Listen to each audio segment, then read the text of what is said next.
Okay, I have a quick video I want to make today. Make sure the camera's on. You're going to see some videos down below. One is actually two parts, part one and part two, called the Honor Diaries. Now, this is not high definition widescreen presentation. This is a guy in his living room with playing it on the screen on his television, filming it with the camera. So it's like a bootleg movie theater type thing, yeah. But it conveys the message. The other video is going to be the Muslim Day Parade. Now, the Honor Diaries, which you will see, is a documentary film made by Arabic women. One Christian, the rest Muslim. These women grew up in countries in the Middle East where Sharia law was practiced.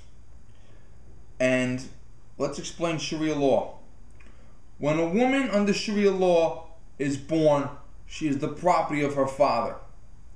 He can beat her, he can rape her, he can do anything he wants to her.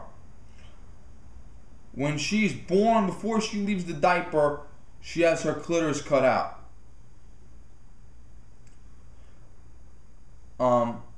After that, she's just his thing that he does whatever he wants to. Before she hits puberty, he sells her to a man quadruple her age. It's called a marriage, but it's just one slave master to the other. Not a marriage, just another owner. And then when that guy dies, assuming he doesn't kill her, when that guy dies, her son owns her. And if they don't have it, there's no father, it becomes the uncle. If there's no husband, it's the brother. If there's no son, it's the nephew. But there's some type of man that owns the woman. Women are told how to dress, how to talk, how to think, how to feel. They're not allowed to read. They're not allowed to go to school. They're not allowed to get a job. They're not allowed to drive a car. They're not allowed to own property. They're not allowed to testify in court. If a woman is the victim of a rape, she has to have 4 Muslim men testify against the rapist. If she doesn't, they stone her, give the rapist a medal. Now, Sharia law is the interpretation of the Quran, the old school. Every religious book in the world has an old school passage in it somewhere that talks about fanaticism. Jews, Christians, Muslims, whatever your religion is, pick one. There's some passage somewhere in your text where it says eye for an eye, kill everybody. Sharia law means that they read the Quran verbatim and they pay attention only to the more fanatical passages, and they do everything those fanatical passages say. Behead your enemies, rape their women, rape the goat. I mean, it's the most fanatical, extreme stuff. Now, the number one racist against Muslims are Muslims, because Muslims that practice Sharia believe, in addition to killing Jews and Christians, they also believe in killing all Muslims that don't adhere to their philosophy. Any Muslim that makes peace with a Jew or a Christian. Any Muslim head of state who signs a treaty with Israel, the United States. Any Muslim that wants women to read. Any Muslim that allows their wife to decide what to make for dinner without being beaten. I mean, okay? Any Muslim that does not subscribe to Sharia law is themselves a traitor and is killed. Now, only 1% of Muslims throughout the world are terrorists, but that 1% inflicts carnage on the other 99%.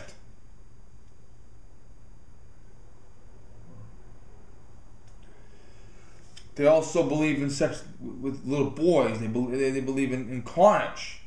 Now, I am a constitutional conservative and I am a constitutional absolutist.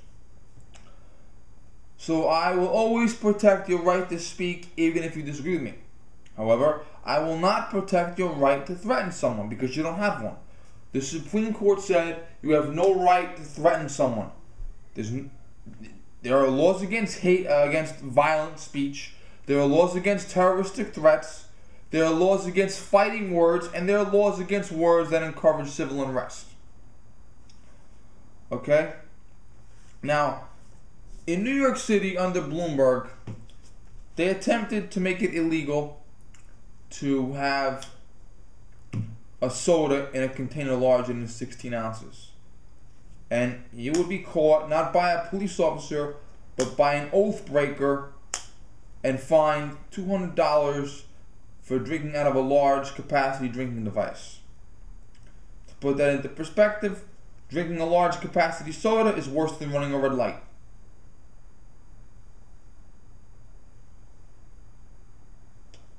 It's true. And before Bloomberg left office, I talked about this too. He tried to pass the law, and then passed the law. He just sent out a letter saying that if you have a rifle or shotgun that can physically feed more than 5 rounds, you have to surrender it. Doesn't matter if you only have a 5-round magazine. If there's a higher capacity magazine on the market, you have to turn your rifle in. Example, Ruger Scout rifle. 5-round mag, 10-round mag. Got to turn it in because there's a 10-round mag in the market. Okay? Also in New York City, you cannot have a toy gun unless the toy gun is uber fake. When I was a kid, our toy guns looked real. Then as people got older, as time went on, as I got older, cops started shooting kids in alleyways in the middle of the night because they saw a black thing and they thought it was a real gun. So that's where the orange muzzle painting came from. Paint the muzzle orange, that way it's not mistaken for a real gun. New York City doesn't even want you to have that. New York City wants you to have your toy gun painted uber fluorescent stupid colors. Pink, lime green. I mean, they want you to have a toy gun that is visibly a toy. No question. Look at the picture up here. And you'll see this in the video down by the way. Those are toy guns. Are they fluorescent colors? No. Do they have the orange muzzle thing? No. This guy's wearing a ski mask. If you see a guy walking around with a ski mask and what you think is a gun, if you're up close and you know about guns, you can tell it's fake or real most of the time. But if you see a guy walking around with a toy gun and a mask, your train of thought is that he's going to commit a crime.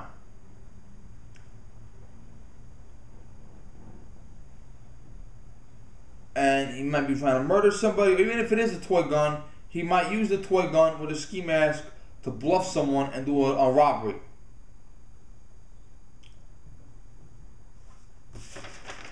Where are the gun control advocates in this photograph?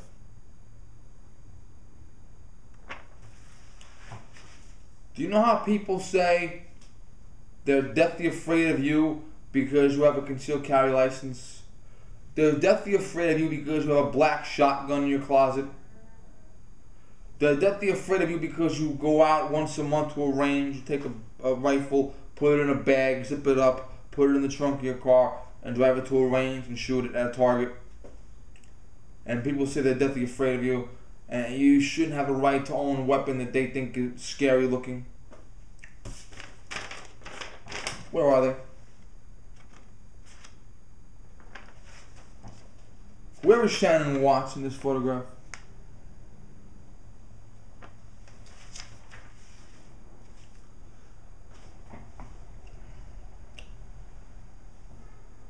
This knife, single-hand opener. There have been people in New York City arrested for having single-handed opening knives.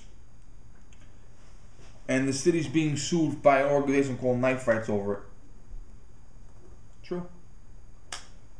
You can be arrested if you have this knife in your pocket, like this. If I were to take this knife and put it in my pocket,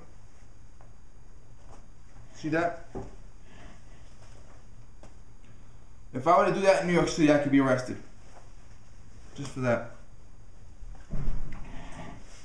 Arrested. And there's people that have been arrested for that, and they're suing the city. Where are the police that are arresting them? I refer you to this picture. What's that? This stuff you'll see in the video is dead bodies and stuff, pictures in the car. What's that up top? Scaffold and a mannequin of a woman. That's a threat. This is Madison Avenue in New York City in the borough of Manhattan. The other side of Manhattan was where the towers happened. This is a post-September 11th world.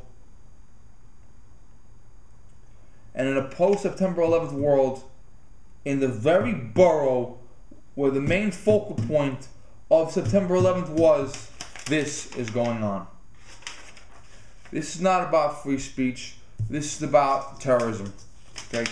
These people are making terroristic threats in public.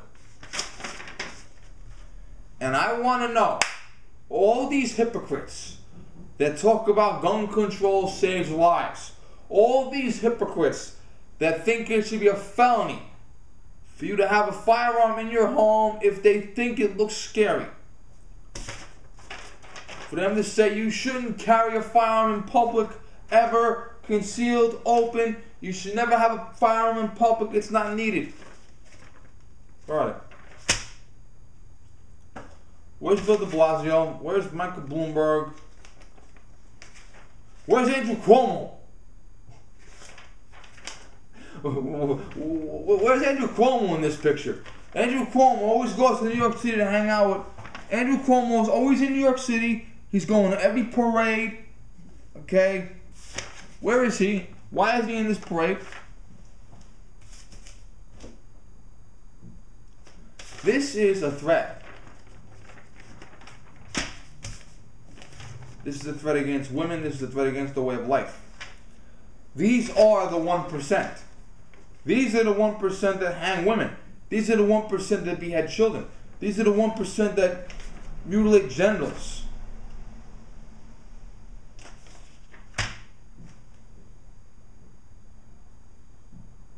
If anybody in this photograph had this knife with a thumb stud, they would have been arrested. If anybody in this photograph had a magazine that could hold more than 5 rounds for a rifle, they would have been arrested. However, this is tolerated.